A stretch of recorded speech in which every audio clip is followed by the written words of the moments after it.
Nəhayət salam. Gecəniz xeyir olsun. Ötən il şəkər xəstələri ilə bağlı reportaj hazırlayırdım. Belə məlum oldu ki, xəstəlik qorxudan, köklükdən və stressdən yaranır. Azərbaycanda bu xəstəliyə yoluxanların sayı artır. Mütəxəssislər deyir ki, güya bu son illər çeşidli şirniyyat növlərinin artımı ilə əlaqədardır. Amma burada bir balaca razı deyiləm. Şəkər ən çox vəzifəli adamlarda yaranır. Bilirsən niyə? Deyəsən təxminən bilirəm. Trenin təxmini düzdür. Ona görə ki, şəkər vəzifəli adam ona görə şəkər olur ki, o rüşvət alır, korrupsiyaya qurşanır və nəhayət qorxu keçirir. Rüşvətxorluq vəzifəli şəxsin istənilən yolla və istənilən formada maddi sərvətləri və ya maddi vəsaiti rüşvət verən şəxsin maraqlarını təmin etmək məqsədi ilə alınmasıdır. Belə problemini və başına gələn əhvalatları bizə çatdırmaq istəyənlərə telefon nömrəmizi eşitdirirəm. Studiya telefonumuz 97 72 74-dür. Elektron ünvanımız isə iç-xəbər@ins.az-dır. Bəs bugün iç xəbərdə nələri görəcəksiniz? Qaldırıcı kranın evin üstünü aşması ilə müxbirimizə rüşvət təklif edilməsi arasında hansı əlaqə var? 1100 abonentin qaz probleminin müvəqqəti həll olunmasına səbəb nədir? Əlində kifayət qədər pul olan kişi bazardan evə niyə üzü qara qayıdır? 7 Karus Tiflis prospektinə niyə gətirildi? Görəcəksiniz ki, 21 yaşlı web dizayner Ceyhunun iç xəbərə sürprizi nə oldu? Amma Bakıda 500 manatlıq çörəyin çəkisinin 200 qram artırıldığını görməyəcəksiniz. Rüşvətin vermək və almaq qaydası var. Bu, dünya dövlətlərində bir-birindən fərqli şəkildə həyata keçirilir. Azərbaycanda isə bunun həyata keçirilməsi çox çətin olmasa da yenə də xüsusi ustalıq tələb edir. Verməkdən danışaq. Rüşvət verən işinin yağlıq etməsini tezləşdirmə niyyəti güdür. Burada incə nüanslar var. Diqqətlə qulaq asın. Rüşvəti tanımadığın, bilmədiyin şəxsə vermək çox böyük risklidir. O buna özünə təhqir hesab edər, yaxud gözünün kölgəli olmasından çəkinər və bunun təli olmasından qorxar. Azərbaycan şəraitində rüşvət əsasən çeriz adamların əli ilə, yəni o adama yaxın olan şəxsin əli ilə verilir. Bunun üçün rüşvət götürənin həmin vasitəsiyə etibarı olmalıdır. Sən o professional rüşvət alan və rüşvət verən kimi danışırsan. Bilirsən, mən sadəcə hər gün bu söhbətləri çox tez eşidirəm. Düzündə, amma sadəcə nə vaxt rüşvət vermişsən? Belə bir hadisə olub, amma pulla yox, natural qaydada. Başa düşmədim. Yəni rüşvət kimi 5 kilo qoz ləpəsi vermişəm. Adər, söhbətimiz çox uzandı, sözümüzün Mustafasını deyim. Açığı bugün bizim Ləmana rüşvət təklif ediblər. Mən Ləmanın rüşvətin təklif edildiyi vaxt hazırladığı materialı təqdim etməzdən əvvəl xatırladım ki, Azərbaycanın Cinayət Məcəlləsinin 312-ci maddəsində deyilir ki, şəxsən və ya vasitəçidən istifadə etməklə vəzifəli şəxsə rüşvət vermə minimum əmək haqqı məbləğinin 1000 mislindən 2000 mislinədək miqdarda cərimə və ya minimum əmək haqqı məbləğinin 500 mislindən 1000 mislinədək miqdarda cərimə edilməklə və ya edilməməklə 5 ilədək müddətə azadlıqdan məhrum etməklə cəzalandırılır. Lakin Ləmanın bugünkü qəhrəmanı rüşvəti sən deyən kimi çerez yox, birbaşa təklif etdiyindən bizim iç xəbərin kamerasına düşüb. Bugün səhər 10:30-da Ələşrəf Əlizadə küçəsi 40-da insan həyatı üçün təhlükəli olan hadisə baş verdi. Qaldırıcı kran yaşayış evlərinin üstünə düşdü. Hadisə yerində iynə atsan yerə düşməzdi. Uşaqlı böyüklü hamı bir-birinə qarışmışdı. Tikintidə çalışan fəhlələrin sözlərinə görə kran durduğu yerdəcə birdən aşıb. Birinci Məlahət xanımın dərdi açıldı. Bax şu adamım, eləncə etkir, mən burada yaşayaq. Bundan sonra elə bil qurbağa gölünə daş atıldı. Əvvəlcə Məlahət xanımdan başqa kimsə danışmaq istəmədi. Zəng edərək bizdən hadisə yerinə gəlməyi xahiş edənlər sonra nədənsə çəkiliş aparmağımıza mane olmağa çalışdılar. Qarğa bazarı və Həsən Soxdu dəyirmanı bunun yanında şükürlük oldu. Onlar başına düşürdü oldu. Hava başqa məsələ. Bu adamın şəkli dayanıb da. Mən şəkilim yoxdur. Sən başqan hayatı. Mən aşırı ağac vuruşacaq. Allah'ın işi Qəşin üstü məni. Çəkməli də, ixtiyarları var. Nə danışırsın? Sizdə mani olmamaq. O yoxdur, öz düşürdü. O məhkəməyə verməyən sən özün bilirsən. Olur da Allah'ın işidir. Çəkilməlidir, göstərilməlidir. Evinin ciddi ziyan çəkdiyi bu şəxs də bizi qapının kandarından içəri buraxmadı. Bu belə cinayət işi var. Kişi yoxdur cinayət cinayət. Mən qoymuram səni öldürürəm. Gördüyünüz bu şəxs isə elə bil detektiv idi, bizi qara-baqara izləyirdi. Özünü zərər çəkmiş evlərdən birinin sakini kimi təqdim edən bu şəxs o boyda kranın güppultu ilə yerə gəlməsini adi bir hadisə kimi təqdim etdi. Uçdu kran uçdu. Siz niyə canfəşanlıq edirsiniz, mən də onu bilmirəm. Yoxdur, nə oldu ki? Siz niyə canfəşanlıq edirsiniz? Siz kim? Təsəvvür edin. İnsanam deyil. Özünüzü təqdim eləmirsiniz. Mən heç inanmıram da. Vətəndaşım, nə fərqi var ki, kimə? Ay bacı, mənim qohumumda Nə boy devrim fərqi var dağılıb da. Mənim qohumumdan da görə də şikayətçi deyilik. Şikayət burada yoxdur. Nə lazım sizin şirkətə? Qohumum Hadisə yerində olan Nərimanov rayon 18-ci polis bölməsinin sahə müvəkkili Nizami Paşayev tikintinin Baksovetin sərəncamı ilə Şəfəq kooperativinin apardığını dedi. Kooperativin direktoru Vasif İsmailov yaxasını ələ verməsə də, onun adını bilmədiyimiz nümayəndəsi yaman ilişdi. Gözdə dayandı. Tamam, dinləsin. Haqqın sətini. Mən yəsin, lazım deyil heç kimi. Zədilini, hörmət qızına. Ay, qardaş. Qulaq as. Mən elə oğlanım ki, hər şeyin canımı satır. Lazım deyil. Bu əlişir var mı? Yok, bizdə elə şey yoxdur, yox. Pulu götür, yaxşı olur. Yok, bizdə elə şey yoxdur. Gedin sizə yaxşı yol olsun. Bir şey mi? Ay qardaş, burada pul o işi söhbəti keçmir işə. Qulaq asın mənə. Siz bu bina necə, siz sadəcə mənə düzlü deyə bilərsiniz ki, bu nə binadır? O hansı, nə binası? Bunu kim bilir? Bu şəxsi Sən nə binadır. azad edirsən, mən dünya əxləyirəm, sən mən nə araşdın? Necə? Nə araşdın onu? Hörmət. Siz niyə o qızın üstə qışqırırsınız? Nə üstümə çəkirsən? Mən bunu belə qaydası Siz nə belədir. bilirsiniz çəkir? Siz nə bilirsiniz çəkir? Ay kişi, pulu da götür, xoş getdin. Yaxşı oğlan olduğunu deyən bu şəxs indi həm dünyanı, həm də bizi ayaqlamağa hazır idi. Ağzının köpüklənməyindən bildi ki, artıq cin atına minib. Belə, sahə müvəkkili Nizami Paşayev məsələ ilə bağlı Nərimanov rayon polis idarəsində artıq təhqiqat işinin aparıldığını dedi.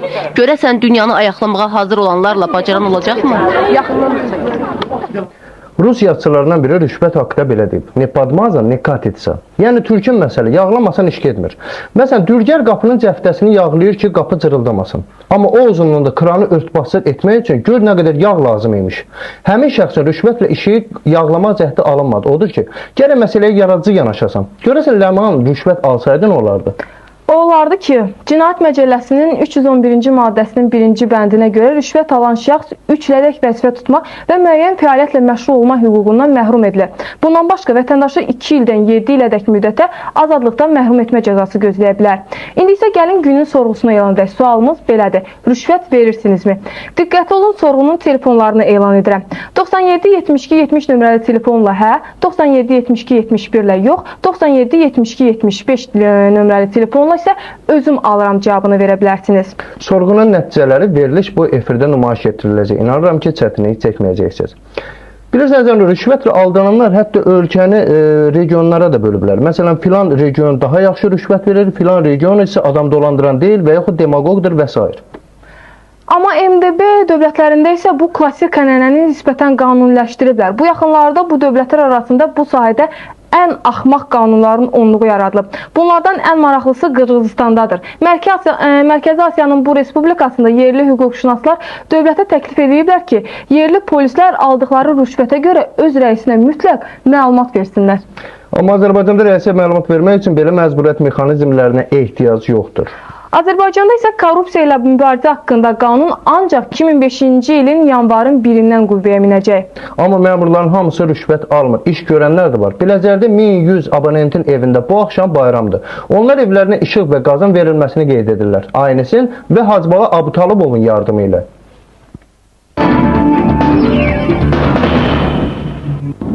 Deyirəm, bizi sevindirmək üçün çox şey lazım deyil. Bugün Biləcəri qəsəbəsində bir bayram əhval-ruhiyyəsi var idi ki, gəl görəsən. 50, 57 və 68-ci məhəllələrə qaz və işıq verilmişdi. Aynəsin köməkliyi ilə. Bizdə uzun müddət idi, yox idi. Axşam o canlı bağlantıda Hacbala müəllimə müraciət edəndən sonra bugün Allaha şükür qazı da, işığı da veriblər. Məlum oldu ki, sən demə bu qəsəbə sakinləri əslində Sibirdə yaxud Alyaskada da yaşaya bilərlərmiş. Yəni dekabrın 23-dən bu yana süni yolla isinməklə bu eksperimenti üzərlərində tətbiq ediblər. Qaz olmadığından elektrik qızdırıcılarından istifadə olunub. Çox çəkməyib ki, yüklənən transformator sıradan çıxıb. Qalıblar qaranlıqda. Ta bu günədək. Binəqədi rayon qaz istismarı idarəsinin rəisi Oqtay Əhmədov deyir ki, balam, qaz istəyirsiniz pulunu ödeyin də. Bu da bir işdir, bəxtiniz gətirib 134 milyon manat borcunuz var. Sevinin ki, sizə qaz veririk. Qaz pulu ödənmədiyinə görə bugünkü günün və bugünkü günə qədər də qaz pulu demək olar ki, ödənməyib. Ona görə bu binaların deməli, qaz xətti kəsilmişdir. Qaz idarəsinin rəisi dedi ki, sakinlərə qazı mən ölüm, sən ölümlə vermişəm. Onlar da söz veriblər ki, qaz pulunu ödəyəcəklər. İndi oğul istəyirəm 1100 abonentdən pulu verən olmasın. Ömür billah onları qaz üzünə həsrət qoyaram. Şəxsən mənim ödəyə bilmirəm. Mən özüm ikinci qrup əhliləm. Elə imkanım yoxdur, əmək qabiliyyətimi itirmişəm. Amma mənim dövlətdən elə bir alacağım pul var. Mən onu alsam əgər, elə bil ki, bütün qazın, pulun, bütün mən pullarımı ödəyərəm. Maraqlıdır ki, sakinlər qaz pulundan fərqli olaraq işıq pulunu ödəyir. Elektrik enerjisinin haqqının ödəməsində problem yoxdur. Vətəndaşlar ödəyirlər. Sadəcə olaraq elektrik kabellərindəki bu iki bina var, hansı ki 11 və 7 saylı binaların, onların kabel xətlərində yüklənmədən zədə olmuş və onu da hal-hazırda Barmet şirkətinin nümayəndələri burada gördüyünüz kimi əməkdaşları işləyirlər. Əgər daimi işıq altında isinmək istəyirsinizsə, əlinizi cibinizə salın. Bunu qaranlıqda etmək istəyirsinizsə, artıq bu sizin öz işinizdir. Xatladım ki, studiya telefonumuz 97 72 74-dür. Elektron ünvanımız isə içxəbər@ins.az-dır. Studiyamıza Xırdalan qəsəbəsindən Sevdə xanım zəng vurub. Sevdə xanım, gecəniz xeyir. Axşamınız xeyir. Buyurun, eşidirik sizi. Bilirsiniz, mən Xırdalan qəsəbəsində yaşayıram da. Minlər adam kimi biz də yaşamaq hüququna malik idi. 120 nömrəli, 308 nömrəli avtobusların axırıncı astanovkasında biz yaşayırıq. Həmin axırıncı dayanacaq hara düşür Xırdalanda? 120 avtobusdur, bir də ki 308 nömrəli, düz axırıncı astanovkasıdır. Bu nə problem yaradır bu avtobuslar sizə? Bu yollarda mümkündür yolda getmək. Elə çala çuxurlar var ki bu yollarda. Bəzən adama elə gəlir ki, getdiyin avtobusun içində aça bilərsən. Kimisə yıxılıb qolu sına bilər. Maşınlar bir-birinə üzbəüz gələndə lüboy bir insanın həyatı təhlükə qarşısında olur. Məsələn, özünüzün başınıza elə hadisə gəlib ki, yıxılmışsınız marşrut, avtobusda. Olub, mənim qolum deyib 120 nömrəli avtobusda zaten mənim qolum əzilib. Elə sürürlər ki, sürücülər də baxmırlar. Bir, ikincisi 140 nömrəli avtobusa minirsən 500 manat əvəzində 1000 manat alırlar adamlar. Düzdür. Saat neçədən sonra alırlar ona? Günün gün orta çağda olur. Yox, adətən gecə hardasa 10-11 radələri, axşam 10. 140 nömrəli avtobus marşrutkalar demək olar ki, çaşıblar. Bir, ikincisi də xahiş edirəm. Abşeron rayonuna deyəndə deyir Binəqədi rayonudur. Binəqədi rayonuna deyəndə deyir Abşeron rayonudur. Ona görə də bura bir əlac eləyən yoxdur. Çox xahiş edirəm ki, bu məsələ ilə bağlı heç olmasa kamerozu oldu bu Sevdə xanım. verilişi açmaq münasibətilə də sizi təbrik edirəm. Sağ ol, çox sağ ol. Adamlara çəkidə aldadırlar. Bu, Azərbaycanda klassik bazar vərdişlərindəndir. Maraqlı orasındadır ki, satıcılar bunu ticarətin qanununa hesab edir. Bizim bazarlardakı tərəziləri isə indi dünyanın heç bir yerində görməzsiniz. Xaricilər həmin tərəzilər muzeylərə qoyub, tarixi eksponat kimi qonaqlara nümayiş etdirir. Tərəzilərin malı əskik çəkməsi üçün üzərində xeyli eksperiment aparılıb. Bu sahədə ixtisaslaşanlar tərəzinin altına maqnet qoyur. Ticarətə yeni gələn və maqnetin sehirli cazibə qüvvəsindən xəbərdar olmayanlar isə kustlar yolu əl ataraq çəki daşlarını yolurlar.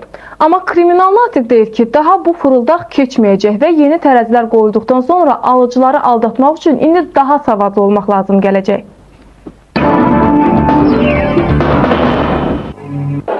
Əli dolu bazarlıq edib evə gəlmək hər kişinin işi deyil. Siz deyil ki, bəzilərimiz çoxdandır bazarın yolunu doldurmuşuq. Hələ bazmış kimi pulunu toplayıb bir dəfə yaxşı bazarlıq etmək istəyirsən ki, onda da çəkidə aldanırsan. Olursan əyalın yanında üzü qara. 10 kiloqramlıq kartof soğanın yerinə 7 kiloqramla evə gələndə arvad danışmasın neynəsin? Aldığın məhsulların da orasına burasına baxıb, sən heç bazarlıq edə bilmirsən də, deyəndə əhvalın tamam pozulur.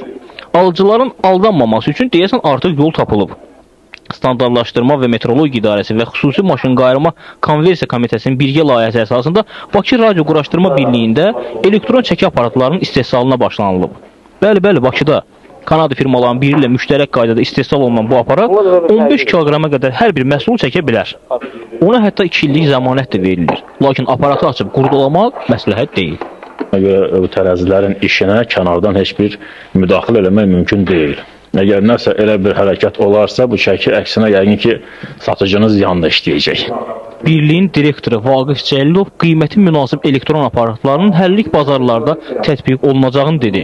Onlar bazar rəhbərlərinin hər bir təklifinə də razı olduqlarını dedilər. 6 aylıq kreditlə satılan bu aparatı almaq üçün günə 1100-1200 manat ödəmək lazımdır. Lakin bazar rəhbərlərinin əksəriyyəti bunun əleyhinədir. Elə satıcılar da. Satıcıları başa düşmək çətin deyil. Çünki onlar yonulmuş və içi ovulmuş çəki daşlarını daha istifadə edə bilməyəcəklər. Hər bir kiloda 150 qram əskik gəlməsə, bu nə alver oldu ki? Ona görə Standartlaşdırma İdarəsi və zavodun rəhbərliyi ilə reydə çıxdıq.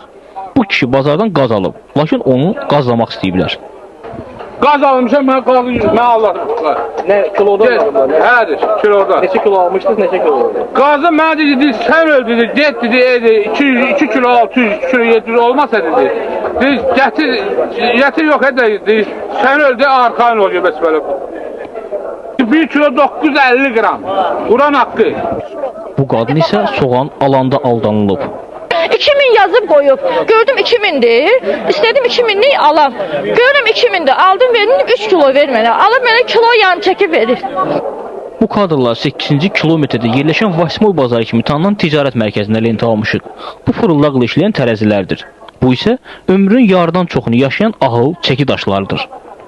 Gördüyünüz gibi kiloluk daş həmin bu elektron tərəzidə 1 kilo 905 qram. Deməli 100 qram çəkisindən əssidir. Bu da alıcını hər çəkidə 100 qram aldadılmasına getirilib çıxarılır. Fikir verin, qulpu qırılmış 5 kilogramlıq çəki daşı nəqdi 40 qram əskikdir. Müştəri hiss elədi. Dediyi sınıq ora əlavə olunur. Yox demədi, satıcı düz 340 qram qabaqdır. Bu oğlan isə bazara çəkiliş qrupunun olduğunu bilib tərəzinin ayaqlarını bərkidir. Yəqin bildiniz də niyə? Çəkisi düz gəlsin. Ancaq zavallı nə bilsin ki, bu bizim operatorumuzun gözündən yayınmayacaq. Təzə bazarda da analoji hallara rast gəldik. Ümumiyyətlə, bu bütün bazarlarda mövcuddur. Elektron çəki aparatlarına keçməyə ehtiyac var. Özü də tez. Sorğun gedişinə bir daha nəzər salaq, xatırladım ki, sualımız belə idi. Rüşvət verirsinizmi? Hə, 23, yox, 24 və özüm alıram 35 nəfər. Hələ ki, özüm alıram, irəlidə gedir. Yaxşıdır. Studiyamızda artıq ikinci telefon zəngi var. Fikrət müəllimdir. Buyurun Fikrət müəllim. Gecəniz xeyir olsun. Gecəniz xeyir. Qardaş, gecəniz bir daha da xeyir olsun deyirəm. Çox sağ ol. Mən bayaq baxdım süjetə bu Biləcərinin qaz problemi ilə bağlı. Həm sizin kanala, həm də Hacıbala müəllimə mən öz dərin təşəkkürümü bildirirəm. Amma bir məsələni qeyd eləmək istəyirəm ki, Biləcəri qəsəbəsi elə bir qəsəbədir ki, onun Azərbaycanın istənilən güşəsində tanıyırlar. Mən istəyirəm ki, Biləcərinin problemlərini, bütün problemləri bax belə operativ həll olunsun. İşıqdır, qazdır, yoldur. Bilirsiniz, çox belə... Bütün qəsəbədə işıq yanır Fikrət müəllim. Hal-hazırda işıq da yanır, qaz da gəlir. Deməli, heç bir problem yoxdur Fərhad müəllim. Bugün üçün problemimiz yoxdur, bugün üçün problemimiz yoxdur. Amma mənim bir şey məsələ çox narahat elədi ki, o qaz istismar idarəsinin rəisi cəmaatı hədəliyirdi ki, bəs belə olsun, pulları verməsə, qazı kəsəsi, nə bilim, neyinəyəcək. Kirət müəllim, üzr istəyirəm, bütün bunlar hamısı düzələn məsələdir. Yəni, bir məsələ düzəlib, o bir məsələlər də Allah qoysa düzələr. İnşallah. Sizə bir sual verim. Siz rüşvət vermisinizmi? Heç vaxt. Heç vaxt verməmişsiniz? Verməmişim, xeyr. Bəs sizə necə rüşvət veriblər? Xeyr, mən heç vaxt rüşvət də almaram. Tam təmimi deyirəm sizə. Nə Çox sağ olun, gecəniz xeyrə qalsın. Sağ olun. Azərtəkcə Biləcərdə evlərə işıq və qaz verməyiblər. Dünənki iş xəbəri materialından sonra 20 yanvar dairəsindəki yol əhvalatı da öz yoluna düşüb.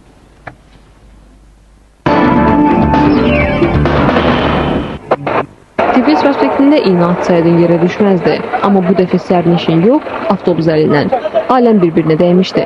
Amma bu dəfə sərnişinlər avtobusları deyil, əksinə avtobuslar sərnişinlərini gözləyirdi. Dünənki gündənsə ümumiyyətlə əsər əlamət yox idi. Unudanlara bir də xatırladar. Bura Bakı, Sumqayıt və Bağlar istiqamətində gedən marşrutların dayanacaq yeridir. Bu isə bu dayanacağın daimi sərnişinləri.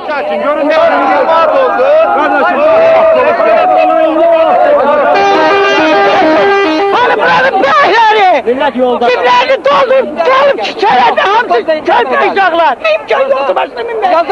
Belə Allahsızlıq olmaz, belə vicdansızlıq olmaz. Ardını deməsəm də olar. Bu da elə həmin dayanacaqdır. Lakin 6 saatdan sonra. Bu dəfə dispetçiləri axtarmağa lüzum olmadı. Onlar özləri bizi tapdı. Yol boyu bizi müşahidə, hətta otağına dəvət edib onların dili ilə desək, yuxarıdan şəkil çəkməyə icazə verən də tapıldı. Bir şəkil çəkdik. Sizsə baxın, sərnişinlərin isə əlləri üzlərində qalmışdı. Maşında çox vaxt-vaxtla gəlib edirlər bu gün. Çoxalıb? Ha. Təxminən nə qədər çoxalıb? Hardasa dünənkindən 10-15% artırmış. İndi avtobus var da yəni tapılır. Yəni Yunus'a gəlib gələndə yəni çətinlik çəkirdik. Sərnişinlər nəyin baş verdiyini anlamasalar da bunun davam etməsini istəyirdilər. Əslində nə baş verdiyini Avtonəqliyyat Servis Departamentinin Daşınmaların Təşkili İdarəsinin rəisi Etibar Əliyev izah etdi. Əlavə böyük qüvvə yox. Böyük qüvvə yox. Təxminən 5-6 avtobus əlavə olunub. Hərəsi 50 sərnişin daşıyan. Marşrut və ikaruslarsa boy sırası düzülüb sərnişinlərini gözləyirdi. Buna baxmayaraq Etibar Əliyev hesab edir ki, problem hələ də var. Səbəbi isə Səbəb odur ki, Tbilisi prospekti təmir olunandan sonra ictimai nəqliyyat oradan yığışdırılıb, eyni zamanda Sumqayıt istiqamətinə gedən nəqliyyat vasitələri, avtobuslar oradan yığışdırılıb və avtovağzalar, Sumqayıt istiqamətinə gedən avtovağzalar, o marşrutların gəlməyi 3-cü mikrorayon kruqundan gəlirlər. Etibar Əliyev deyir ki, şəhərdə nəqliyyat axınının istiqamətlənməsi və onun təşkilində qüsurun olması tıxaclar yaradır və bununla da avtobusların gecikməsi sərnişinlərin etirazına səbəb olur. Onun sözlərinə görə yolu bağlamamışdan əvvəl nəqliyyatçıların fikrini öyrənib onlarla məsləhətləşmək lazım idi. Bir belə axın, bir belə sərnişini ictimaiyyəti nə ilə daşıya bilərik biz, əgər bu yol bağlansa? Biz öz fikirlərimizi bu barədə bildirmişik. Ancaq mən belə başa düşürəm ki, gələcək üçün, yəni yaxın gələcək üçün bu məsələ həll olunmalıdır. Lakin yaxın gələcəyin nə vaxt olacağı hələ ki məlum deyil. Bu da həmin adı tez-tez hallanan məşhur 3-cü mikrorayon kruqu. Tıxaclar məkanı desəm yanılmaram. Siqnal səsindən qulaq eşitmir. Təsəvvür edin ki, kruqa 6 istiqamətdə 2 tərəfli yol gəlir. İndi marşrutların, yük və minik maşınların sayını təsəvvür edin. Etdiniz, etmədinizsə nəticəsini yaşanması görün. Dayanacaqdır. Yolun düz ortasında. Bu da marşrutların düz yox, əyri getməsinə səbəb olur. Bir sözlə bura gəlib nə istəsəz və kimi istəsəz görə bilərsiniz. Bir tək yol polisindən başqa. Allah eləməsin. Birdən yolun azıb gəlib səliqə-səhman yarada. Xülasə, problemlər var. Qaldı onları həll etmək. Bu sahədə mütəxəssis deyiləm, amma məsləhət verə bilərəm. Əgər Tiflis prospektindəki yolun bir tərəfini açsaq, marşrutların sayını çoxaldıb, onların istiqamətlərini düzgün müəyyənləşdirsək, əgər bu kruqu balacalaşdırsaq və nəhayət yol hərəkətini tənzimləmək üçün yol polisinə öz vəzifəsini yerinə yetirməyi tələb etsək, onda kompromisə gələ bilərik. Hələ mən yeraltı keçidin düzəldilməsindən danışmıram. Bəs siz nə təklif edirsiniz, cənab mütəxəssislər? Bu məsələ bir dəfəlik həll olunana oxşamır. Deyəsən onu nəzarətdə saxlamaq lazım gələcək. Xatırladıram ki, studiya telefonumuz 97 72 74-dür. Elektron ünvanımız isə içxəbər@ans.az-dır. Bizimlə telefon xəttə Nazlı xanımdır. Nazlı xanım, eşidirəm sizi. Axşamınız xeyir olsun. Gecəniz xeyir. Mən sizin bu verilişin açılmağı münasibəti ilə təbrik edirəm. Probleminiz nədir Nazlı xanım? Bizim problemimiz, bilirsiniz, biz məsələ Xanxoyski prospekti 123 nömrəli ünvanda yaşayırıq. Yəni 5 mərtəbəli binadır. Onun birinci mərtəbəsi gözdən əlillərin yataqxanasıdır. Biz də orada yaşayırıq, yəni gözdən əlilik. Bu binanın altı padvalı, yəni zirzəmisi əvvəl ofis idi. Sonra turbalar sındı, yəni buranı su basandan sonra ofis buradan ləğv olundu. İnanırsınız, indi bu zirzəmi tamamilə su ilə doludur ağzına kimi. Yəni qapılarından su çölə çıxır. Bu da divarların nəm olmağına gətirib çıxarır. Biz də birinci mərtəbədəyik. Onsuz da çətin olan, dözülməz olan şəraitimizdə İyi qoxu da yaranır yoxsa? Necə? İyi qoxu. Bəli, iyi qoxu nəmiyindən, yəni otaqlara girmək olmur. Yayda da ağcaqanad, milçək, divarlar inanırsınız nəm bağlayır. Yəni çox rütubətli, pis. Nazlı xanım, əgər evdə işıq olmuşsa ləmpə yandırırıq, qaz yoxdursa süni qaz balonu yandırırıq. Siz bu iyi qoxunu aradan götürmək üçün hələ təzə işini icad eləməmsiniz? Valla pəncərəni açırıq, soyuq olur, bağlayırıq, iyi olur. Ondan da başqa divarlar bütün nəm, su olur, yəni divarlar nəm olur. Mən xahiş edirəm, siz kameranızı götürüb bu tərəfə fırlansaydınız çox yaxşı olardı. Nazlı xanım, biz Allah qoysa, yəni gələrik ora. Bəlkə sizin fikrinizcə kimsə zirzəmidə balıq saxlamaq niyyətindədir? Nə bilim valla, bu rütubətli, yəni çox pis kanalizasiya suyunda heç balıq da saxlamaq olmaz, zibilli sudur. Yəni biz JK dəfələrlə müraciət eləmişik, gəlib bunu araşdırmırlar, yəni heç bir araşdırarlar, Allah qoysa. Dünyada rüşvət alınıb verilməsi təkcə əldən ələ prinsipi ilə aparılmır. Hərə öz sahəsində kəşf edir. Götürək hakerləri. Yəni kompüterdə veb-sayt səhifələrinin yaradanları. Məlumdur ki, bəzi hakerlər məşhur firmaların kompüterlərinə daxil olub, ora virus salırlar. Əgər dünyada dəhşətli qanlı aksiyalar həyata keçirilirsə, həmin məsuliyyəti sonradan hansısa radikal təşkilat üzərinə götürür. Yəni bildirmək istəyir ki, mənimlə hesablaşmaq lazımdır. Bu hakerlər də özlərini tanıtdırırlar və ziyana düşmək istəməyən firma bizim dillə desək həmin hakerlərə aylıq haqq verir. Beləliklə mən rubrikası.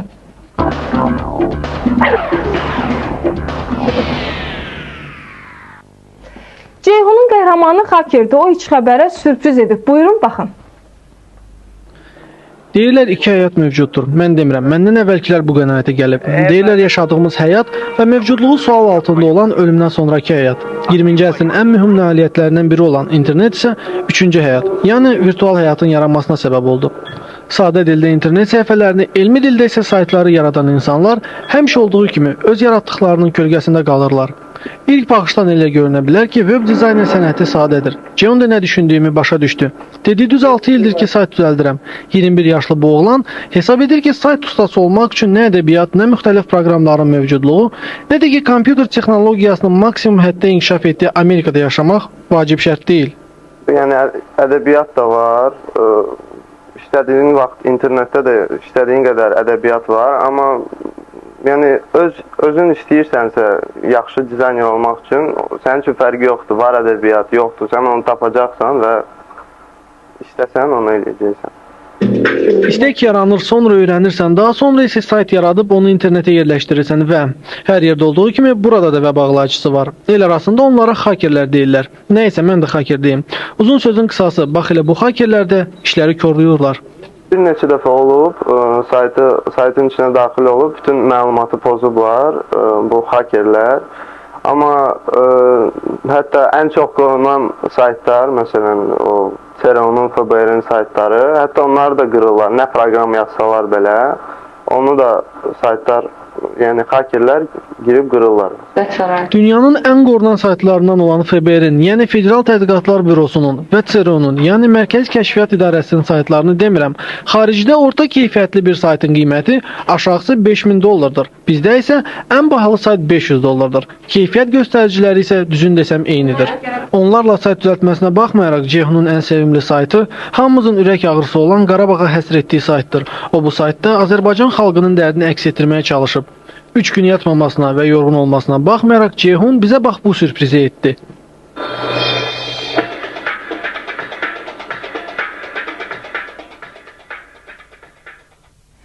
İnteraktivin cavabları artıq məlumdur. Xatırladım ki, sualımız belə idi. Rüşvət verirsinizmi? Cavablara görə hə 43, yox 44, özüm alıram 67. Özüm alıram 67. Yəqin ki, bu o şəxslərdəndir ki, onlar cəmiyyətdə sayılıb seçilirlər ki, onlar artıq rüşvət də verirlər. Həm də bizim cəmaatın deyəsən etiraf qabiliyyəti biraz güclüdür başqa qabiliyyətlərə nisbətən. Mən sizə gün ərzində gələn maraqlı ismarcılardan oxumaq istəyirəm. Əli Əbiyev yazır ki, Garonbay rayonunun Dəliməmmədli şəhərinə sutka ərzində cəmi 6 saat işıq verilir. Səhər saat 6-dan 9-un yarısına dək, bir də axşam saat 21-dən 24-ə dək zəng edib işıq dairəsindən maraqlandıqda abonenti söyüb təhqir etməkdən də çəkinmirlər. Bundan başqa Elnur Nəsibov adlı Bakı sakini yazır ki, bugün cibə girənlər 20 yanvar metrosunun alış-veriş mərkəzində telefonumu uğurlayıblar. Çox həyəcanlıyam, əlim klaviaturanı güclə tutur. Xahiş edirəm o şəxs özünü mənim yerimə qoysun. Bir anlıq göstərsin ki, telefon itirən adam özünü necə hiss edir. Telefonu qaytarmasalar, qoy Allah bu telefonu ona haram eləsin. O telefonu götürdüyü yerdə Allah onun əllərini sındırardı. Bu telefonu həmişə qara gündə istifadə eləsin. Hər halda qarğış da eləyib. Necə ona pis təsir eləyibsə. Görürsən, rüşvət əgər qarğışla əvəz olunsaydı, necə olardı? Yəni onu görəsən hansı məmur, hansı vəzifəli şəxs alardımı əgər qarğış formasında olsaydı? Yox, yəqin ki, heç kim özünə bunu qoymaz. Onda gülümsəyin cənablar. Siz günün hər saatında 203-02-02 nömrəli mobil telefonuna başınıza gələnlərdən və gələ biləcəklərdən bizi də xəbərdar edə bilərsiniz. Elektron ünvanımız isə içxəbər@aynes.az-dır. Və salam, xoş gəldiniz. Növbəti həftənin başında gecə 1-in yarısında yenidən görüşəcəyik.